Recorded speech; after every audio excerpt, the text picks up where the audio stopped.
লাউ চিংড়ি বানাতে গিয়ে প্রথমেই লাউগুলোকে ভালো করে কেটে ধুয়ে রাখলাম। তারপরে পেঁয়াজ কুচি, রসুন, আদা আর গরম মশলা, গোটা গরম মশলা নিয়ে নিলাম এবং গরম তেলে গোটা গরম মশলা ফোড়ন দিয়ে দিলাম। আর এরপরেই পেঁয়াজ কুচিগুলো দিয়ে দিলাম। সেটা একটু নরম হয়ে গেলে আদা রসুন থেতো করে রাখা সেটা দিয়ে দিলাম।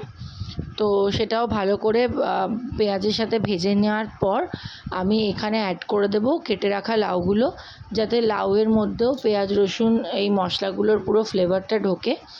তো লাউটা দিয়ে ভালো করে কিছুক্ষণ নেড়ে নেওয়ার পর যখন দেখবো একটু কালারটা চেঞ্জ হয়েছে, তখন একটু কন্টিনেন্টাল সস দিয়ে দিয়েছি। এখানে টমেটো পিউরিও দেওয়া যেতে পারে। তার সাথে নুন, হলুদ আর লঙ্কা গুঁড়ো আর জিরে গুঁড়ো আর একটু স্বাদটাকে ব্যালেন্স করার জন্য চিনি, এগুলো দিয়ে ভালো করে কষিয়ে নিলাম। এটা ভালো করে 10 মিনিট কষিয়ে নেওয়ার পর জল ঢেলে 3-4টে তেজপাতা দিয়ে দিলাম। আর ভালো করে এটাকে আমি প্রেশার কুকারে সিটি মেরে নেব। ভালো করে সেদ্ধ হয়ে গেলে স্ম্যাশার দিয়ে স্ম্যাশ করে চিংড়ি মাছগুলো অ্যাড করে শাহি গরম মশলা দিয়ে কিছুক্ষণ গ্যাসে রেখে নামিয়ে নিলেই রেডি লাউ চিংড়ি।